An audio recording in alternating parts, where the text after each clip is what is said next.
Le report des sanctions contre la Russie est un échec pour l'Europe, a déclaré la ministre suédoise des Affaires étrangères Maria Malmer Stengard dans l'émission matinale Europe Today sur Euronews.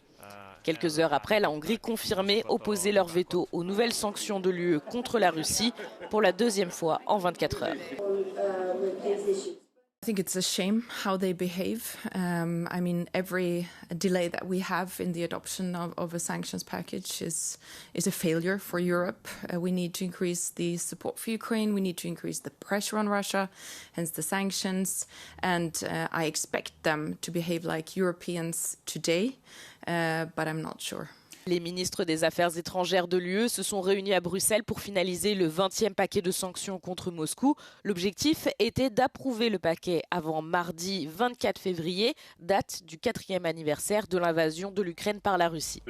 Cette dernière semaine, l'Union n'est pas une évidence face au conflit. Mercredi dernier, la Hongrie et la Slovaquie ont annoncé qu'elles suspendaient leurs exportations de diesel vers l'Ukraine, accusant Kiev de restreindre délibérément les flux de pétrole russe via l'oléoduc Druzhba.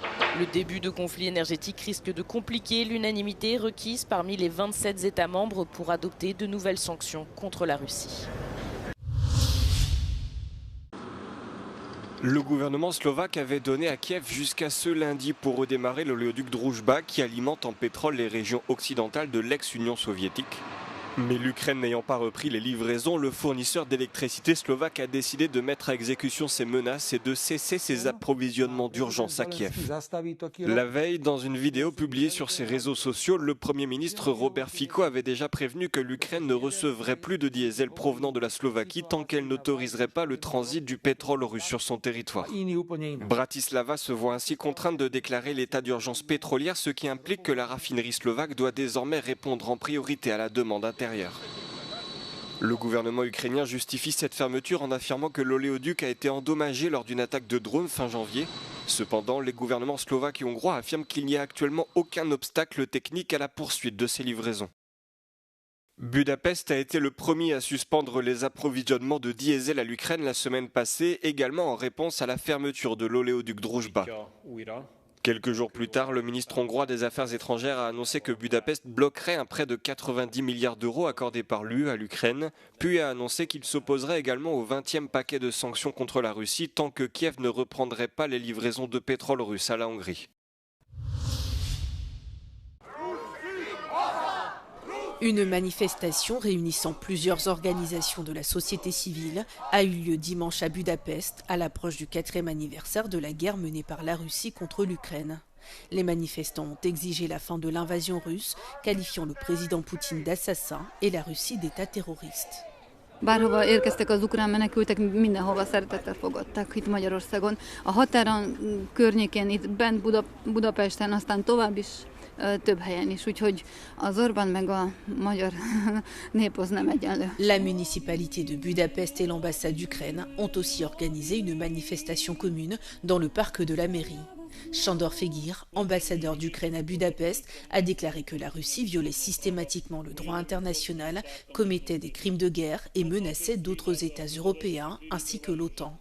Ces événements interviennent alors que les récentes déclarations des autorités hongroises penchent en faveur de la Russie. Selon le maire de Budapest, Gergely Karácsony, la Hongrie ne peut être assimilée aux prises de position de son gouvernement. Nagyon fontos, hogy kiálljunk az ukrán barátaink mellett, akik nem csak a saját szabadságukért harcolnak, hanem azért, hogy lehessen még igazságos béke Európában.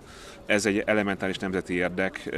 A Fidesz egy pár propagandai kampányt csinál, egy alapvetően azt gondolom, hogy az egész Európát és Magyarországot is érintő ügyben, ez szerintem szégyen. Dans le centre-ville de Budapest, une exposition en plein air rend hommage aux victimes de la guerre. Intitulée Les blessures invisibles de l'enfance ukrainienne, elle présente les dessins d'enfants dont les proches ont été tués.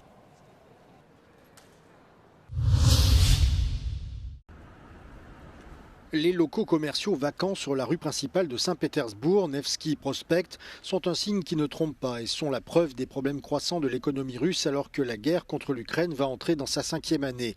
Dans un contexte de déficit budgétaire et de baisse des recettes pétrolières, le Kremlin s'est tourné vers les consommateurs et les petites entreprises pour obtenir des fonds.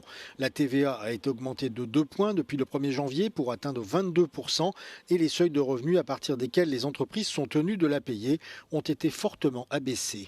В год мы платили где-то 120 тысяч налога. В год 120 тысяч.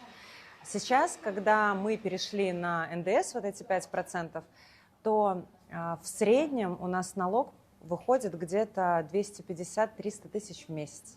Et pour ne rien arranger, l'interdiction des réseaux sociaux et des applications de messagerie prive les entreprises de moyens publicitaires bon marché et de moyens simples d'attirer les clients. Мне страшно за завтрашний день. Таких эмоций, честно говоря, мы никогда не испытывали. Это связано не только с низкой посещаемостью, да, потерей платежеспособности у населения, не только налоговая реформа. Нас лишили способа связи даже с клиентами. Près de 10% des entreprises du marché de Saint-Pétersbourg ont fermé en décembre et janvier et 10% supplémentaires ont été cédés. De nouvelles fermetures sont attendues au printemps et Vladimir Poutine assure pourtant que les entreprises ne seront pas pénalisées. Бизнес от перехода на новые системы налогообложения ни в коем случае не должен пострадать. Обещаю вам, что этот вопрос, безусловно, будет перед правительством поставлен. Les PME représentent un peu plus de 20% de l'économie russe, mais cela reste une part importante. L'extension de la TVA à ces entreprises apportera une somme d'argent tangible au budget de l'État. President Putin has said is that when the economy returns to normal or when the budget returns to normal, then they will look to reduce the VAT rate back to 20%, but there appears to be no discussion about returning to the situation where small businesses did not have to deal with VAT. I think that's now a permanent change, whatever the rate. Les PME russes sont dans les faits sous pression depuis 2014 lorsque Moscou a été sanctionné pour son annexion illégale de la péninsule de Crimée et que le gouvernement a orienté la majeure partie de son soutien vers les grandes entreprises. Un accord est un accord. C'est par ces mots que la Commission européenne a appelé Washington ce dimanche à honorer ses engagements et à faire preuve de transparence totale. La veille, Donald Trump avait vivement critiqué la décision de la Cour suprême qui avait infligé un revers important à sa politique commerciale agressive en retoquant une grande partie des surtaxes imposées par le président américain. Ce dernier a répondu en annonçant vouloir faire passer ces nouveaux droits de douane mondiaux de 10 à 15% avec effet immédiat. La Commission européenne a déclaré que la situation actuelle n'était pas propice à la mise en œuvre d'un commerce transatlantique équitable, équilibré et mutuellement bénéfique. En août dernier, les deux parties avaient conclu un accord commercial qui imposait une taxe à l'importation de 15% sur 70% des marchandises européennes exportées vers les États-Unis, loin des 30% que souhaitait appliquer Donald Trump. Un accord qui initialement ne plaisait pas du tout au Parlement européen, mais pour lequel il s'apprêtait à donner son accord ce mardi. Les produits de l'UE doivent continuer à bénéficier du traitement le plus compétitif sans augmentation des droits de douane au-delà du plafond clair et global convenu précédemment, a ajouté la Commission dans son communiqué. Elle a également exigé des éclaircissements complets sur les mesures que les États-Unis ont l'intention de prendre. Au Mexique, des violences ont éclaté dimanche après la mort du chef de gang El Mencho, tué lors d'une opération militaire. De son vrai nom Nemesios Rubén Oseguera Cervantes, l'homme de 59 ans était à la tête du puissant cartel Jalisco Nouvelle Génération. Au cours de l'opération, les soldats ont essuyé des tirs et tué 4 personnes sur place. 3 autres personnes, dont El Mencho, ont été blessées et sont décédées par la suite selon un communiqué. La mort du chef de gang a suscité une réaction violente de la part de son cartel. Des routes ont été bloquées et des voitures incendiées. Plusieurs incidents ont été recensés dans une vingtaine d'États fédéraux au Mexique. Dimanche soir, les rues de Guadalajara, capitale de Jalisco, étaient désertes. Par mesure de précaution, les habitants sont restés chez eux. Ce lundi, les écoles sont restées fermées dans plusieurs États. El Mencho était l'un des barons de la drogue les plus recherchés par le Mexique et les États-Unis. Les Américains offraient jusqu'à 15 millions de dollars pour toute information permettant son arrestation. Le cartel Jalisco Nouvelle Génération est l'une des organisations criminelles les plus puissantes et les plus dynamiques du Mexique. Il a commencé ses activités vers 2009. En 2025, l'administration Trump l'a classé dans la catégorie des organisations terroristes étrangères. Depuis dimanche, au moins 14 personnes ont été tuées, dont 7 soldats de la garde nationale.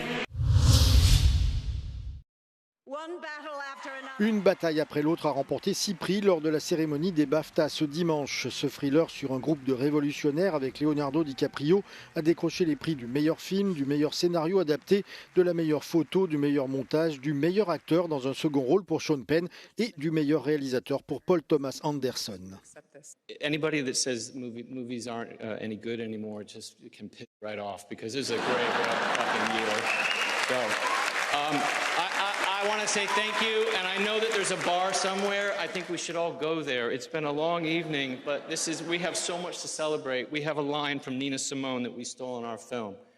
She says, "I know what freedom is. It's no fear." So let's keep making things without fear. It's a good idea. See you at the bar. Thank you. Thank you. Le prix de la meilleure actrice a été décerné à Jessie Buckley pour son rôle dans Hamnet, où elle incarne Agnès Hathaway, mère en deuil et épouse de William Shakespeare. Elle est entrée dans l'histoire en devenant la première actrice irlandaise à remporter le prix de la meilleure actrice au BAFTA.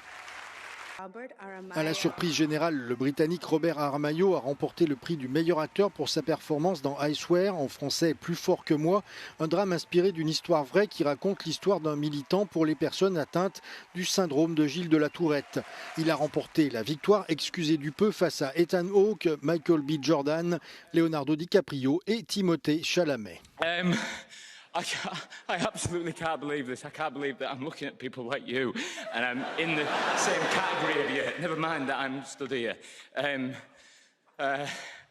Wow, oh my word. Le film sur les vampires Sinners a remporté 3 prix, dont celui de la meilleure actrice dans un second rôle pour Wunmi Mosaku, tandis que le long métrage sur le tennis de table de Marty Suprême avec Timothée Chalamet a fait chou blanc en ne remportant aucun prix malgré 11 nominations.